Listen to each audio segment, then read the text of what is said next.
It doesn't matter what way this brake backing plate goes on. Obviously this has to be lined up there. It doesn't really matter at all for this test. I haven't fitted the new seal either because I don't want to be damaging it, pushing the splines in past it. I'm only using the brake backing plate. I only have it on because it's meant to be.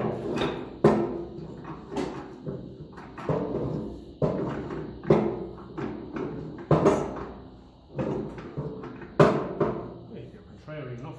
A lot more splines in this than the Ferguson 20 or the Gold Belly, I see.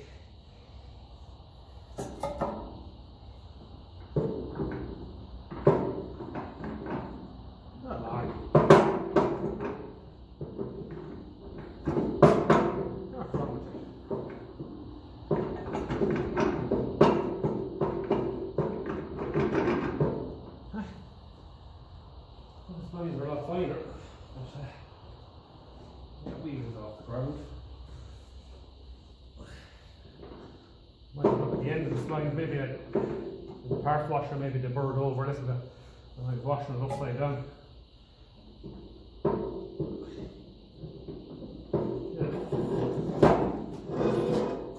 Yeah. A quick look and see what's going on here. Any damage? No. No, look to me. Anyway, I'll just give it a quick rub of sandpaper there, just to clean them up. Rub of a wire brush, just clean out the spline. Okay.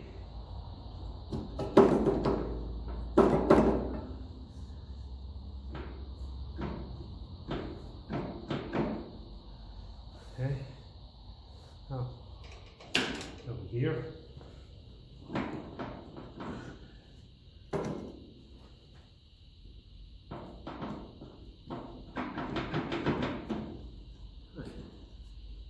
I want to go in the last bit, but sure, we'll pull it in.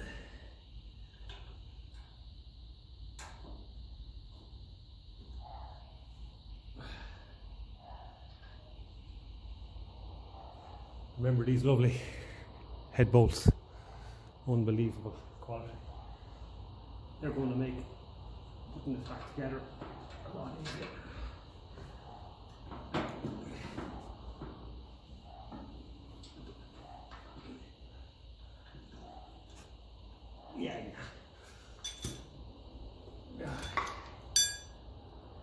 We'll pull that in. It usually go right in. I'm not going to say that yet.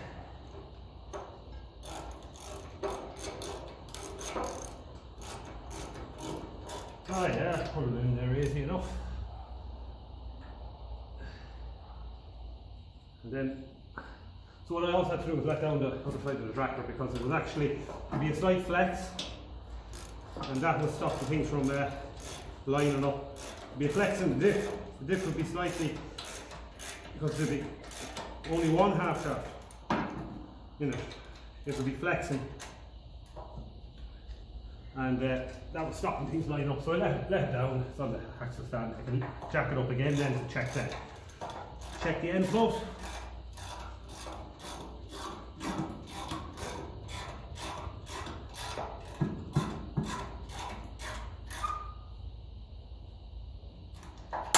Yes, 4 of these would be more than enough just to check the end float.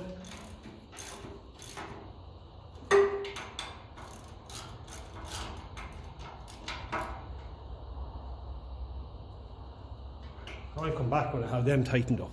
The test that I do, have the other side jacked up, is when I turn the other wheel forward, this should go downwards. It doesn't seem to be doing that, so it needs more shim, which is strange because I can't see how it would have been. Well, it's very, very little. Very little. Very little. In turning this side here is open. And they say a little bit of pressure on it at all.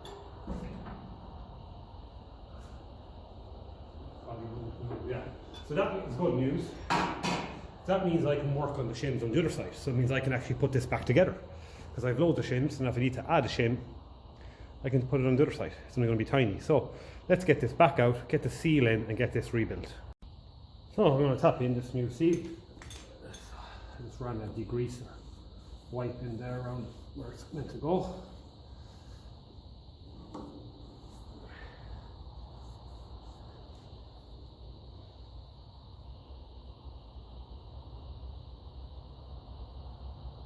That's lovely.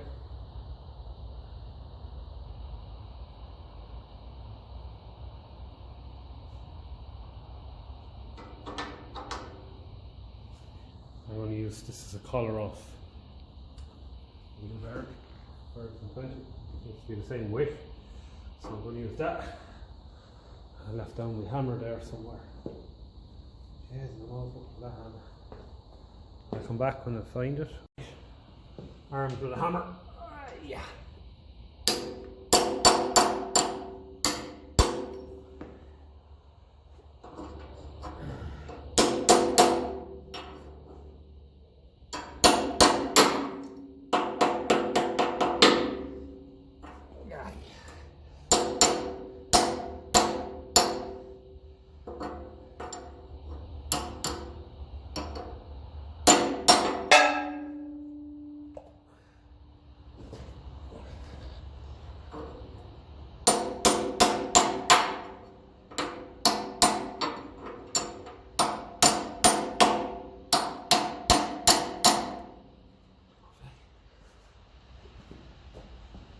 Just about in there enough, I think.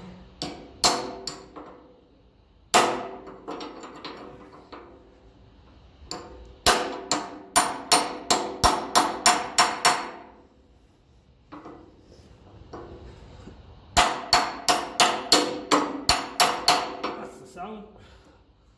That's the sound of our home. That's A1. Right, I need to pack the bearing now with grease, so we'll do that. I have all them buttoned up. They can get a final check when I get the tractor complete, and I'll be able to rust primer the nuts and studs and give them a paint in. So I'm just starting to assemble the brake shoes. So with these springs that go on here, I put these go in the back, so I grease them up,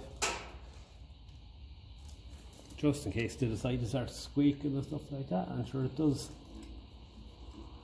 Make sure that there's no wear.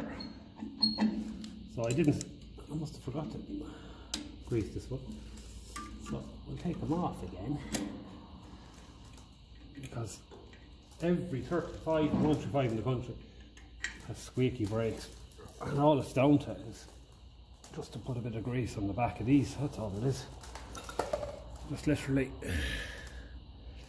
run a bit of grease around them.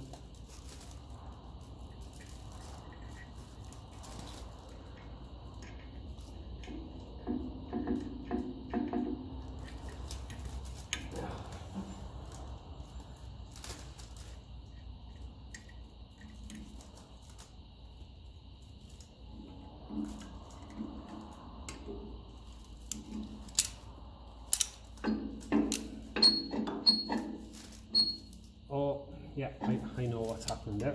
It's not them that's squeaking. It's the lads behind them. So I should be able to get away with just taking off one of them and get a bit of grease in behind it.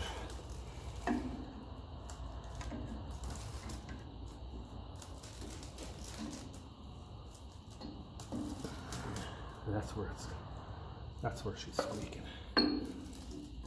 This other side will need doing as well, but sure, look, I made the exact same mistake on my own. I didn't grease them first and I had to take them apart, but sure, what harm? That was sorted now.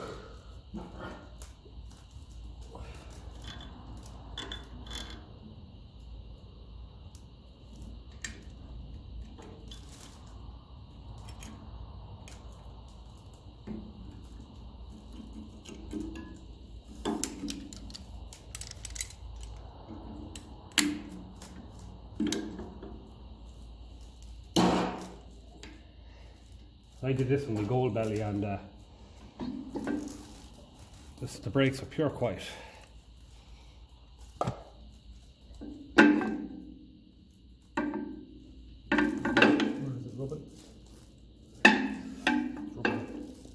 in there, so that's fine. Rub it a bit there.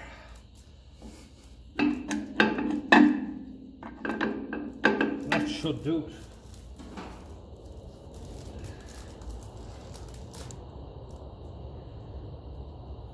So back on the little collet, we'll call him.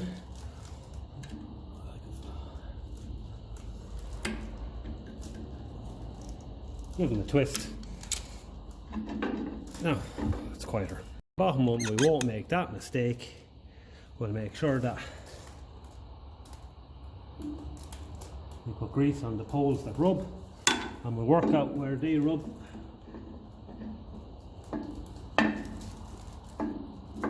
Roughly there. So we'll give a nice smearing of grease onto the back of the brakes there. And there.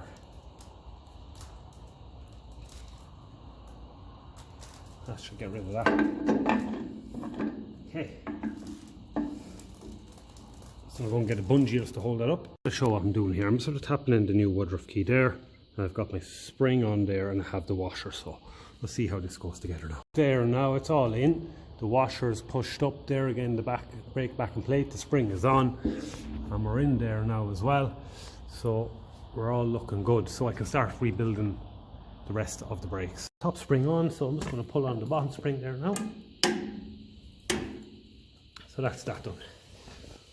Brilliant. This video is just for myself, so I can see which way this actually starts adjusting the brakes out. So it's that way, so I'll refer back to this video when I'm tightening them up, because I have to come in through the back. So that's how we're looking there now.